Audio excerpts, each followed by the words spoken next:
అదే RTV app వార్తల్ని క్షణాల్లో చదివే అవకాశం ఉంటుంది. ఒక న్యూస్ పేపర్, ఒక టెలివిజన్ ఛానల్ మీ చేతుల్లో ఎప్పుడూ ఉంటాయి. 1970 సంవత్సరం నుంచి కూడా ఆ రకంగా చూస్తే స్వాతంత్రం వచ్చినప్పటి నుంచి కూడా రిజర్వేషన్స్ ఏర్పాటు చేసినప్పటి నుంచి కూడా ఈ యొక్క కేటగరైజేషన్ జరగాలి అనేటువంటి విషయము మరి అనేక రకాల ఆందోళనలు జరిగాయి. అనేక పార్టీలు కూడా, అనేక రాజకీయ పార్టీలు కూడా దీనికి సంబంధించి ఏకగ్రీవంగా వాళ్ళందరూ కూడా ఆమోదం కూడా తెలిపారు. శాసనసభలు, చాలా శాసనసభలు మరి ఈరోజు దీనికి సంబంధించి కొంతమంది చట్టాలు చేశారు, కొంతమంది తీర్మానాలు చేసి ఢిల్లీకి పంపించడం జరిగింది. చివరకు మన ఉభయ తెలుగు రాష్ట్రాల్లో తెలుగుదేశం హయాంలో చంద్రబాబు నాయుడు గారు ముఖ్యమంత్రిగా ఉన్నప్పుడు 4 సంవత్సరాల పాటు అమలు కూడా జరిగింది. మరి ఈరోజు అనేక రాష్ట్ర ప్రభుత్వాలు సుప్రీంకోర్టులో దీనికి సంబంధించినటువంటి వాదనలు వినిపించడం జరిగింది. మరి చివరికి ఈరోజు రాజ్యాంగ ధర్మాసనం కేటగరైజేషన్ ఉండాల్సినటువంటి అవసరం ఉంది అనే విషయం చెప్పడం ఏదైతున్నదో చాలా సంతోషకరము. నేను ఈ సందర్భంగా ప్రత్యేకంగా అన్ని వర్గాల ప్రజలను కోరుతా ఉన్నాను. ఎవ్వరు కూడా ఎవరికి అన్యాయం జరగదు.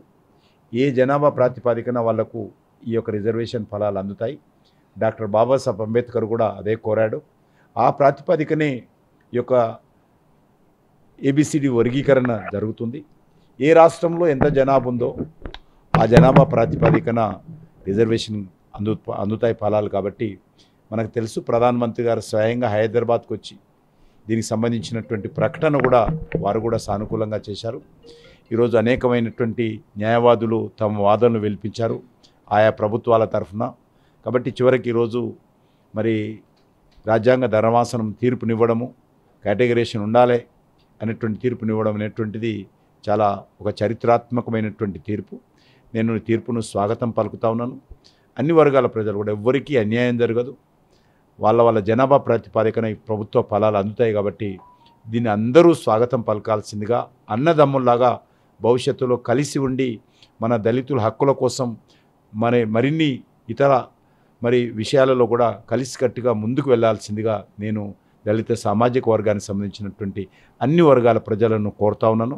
ప్రత్యేకంగా మందకృష్ణ గారు గత అనేక సంవత్సరాలుగా ఒక అంకిత భావంతో దీనికోసమే నా జీవితము, దీనికోసమే నేను జన్మించాననే విధంగా ఆయన ఎంఆర్పిఎస్ పెట్టి దండోరా స్థాపించి అనేక పోరాటాలు చేశారు, అనేక పాదయాత్రలు చేశారు. చివరకు ఈరోజు ఫలితాలు అందాయి. ప్రత్యేకంగా భారత ప్రధానమంత్రి నరేంద్ర మోడీ గారు ఈరోజు భారత ప్రభుత్వం తరఫున కూడా దీనికి అంగీకారం తెలపడంతో ఈరోజు సుప్రీంకోర్టు ఈ తీర్పు ఇవ్వడానికి దోహదపడింది. ప్రత్యేకంగా నేను ఈ విషయంలో ప్రధానమంత్రి నరేంద్ర మోడీ గారికి కూడా హృదయపూర్వకమైనటువంటి కృతజ్ఞతలు తెలియజేస్తా ఉన్నాను. కాబట్టి ఇది ఒక మంచి శుభవార్త అని చెప్పి నేను ఈ సందర్భంగా భావిస్తున్నాను. తెలంగాణలోనే ఒక సభా వేదికగా ప్రధానమంత్రి నరేంద్ర మోదీ గారు ఈ ఎంఆర్పిఎస్ మందకృష్ణమాది గారికి సభా వేదికగా ఇచ్చిన హామీ ఇప్పుడు నెరవేరింది కదా, ఎలా? తప్పకుండా ఆ రోజు ప్రధానమంత్రి గారు చెప్పారు, నేను ఒక దళిత కార్యకర్తగా ఈ సమస్య మీద మీతో పాటు ఉండి పోరాటం చేస్తానని చెప్పారు. ఆయన ఇచ్చిన మాట మీద భారత ప్రభుత్వం సానుకూలంగా సుప్రీంకోర్టులో నివేదించడం జరిగింది. భారత ప్రభుత్వం దానికి అనుకూలంగా ఉంది. ఇది సామాజిక సమస్య, ఈ సమస్య పరిష్కారం చేయాలని చెప్పి భారత ప్రభుత్వం సుప్రీంకోర్టులో కూడా లిఖితపూర్వకమైనటువంటి అఫిడవిట్ ఇచ్చి భారత ప్రభుత్వం తరఫున ప్రముఖ న్యాయవాదులు కూడా వాదించడం జరిగింది.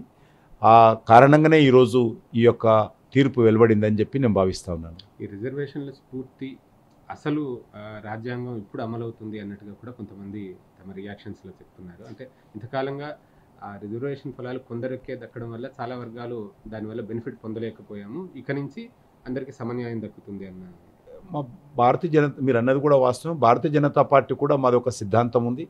పండిత్ దీన్ దయాళ్ ఉపాధ్యాయ గారు మా పార్టీ సిద్ధాంతకర్త. అంత్యోదయ అనే ఒక పథకము ఆయన పెట్టడం జరిగింది. దాంట్లో పేదవాళ్ళలో అతి పేదవాళ్లకు ప్రభుత్వ ఫలాలు ముందుగా అందాలి. ప్రభుత్వ ఫలాలు ఒక సామాజిక దృక్పథంతో కావచ్చు, ఆర్థిక దృక్పథంతో కావచ్చు ఇస్తున్నప్పుడు ముందుగా సామాజిక దృక్పథంతో ఉన్నటువంటి పేదవాళ్ళు, అతి పేదవాళ్లకు ప్రభుత్వ ఫలాలు అందాలని అంత్యోదయ పథకంలో చెప్పారు. నేరుగా ఈ యొక్క కేటగరైజేషన్ కూడా ఆ యొక్క అంత్యోదయ కిందికే వస్తుంది. కాబట్టి ఇది అన్ని వర్గాల ప్రజలు అర్థం చేసుకొని దీన్ని ప్రభుత్వాలు కానీ అధికారులు కానీ సమర్థవంతంగా మరి అన్నదమ్ముల్లాగా ఉన్నటువంటి అన్ని వర్గాల ప్రజలకు న్యాయం జరిగే విధంగా చేయాల్సిందిగా నేను కోరుతా ఉన్నాను. మరిన్ని వీడియోస్ కోసం ఛానల్ ని సబ్స్క్రైబ్ చేయండి, లేటెస్ట్ అప్డేట్స్ కోసం వాట్సాప్ ఛానల్ ని ఫాలో చేయండి అండ్ లింక్ డిస్క్రిప్షన్ లో ఉంది.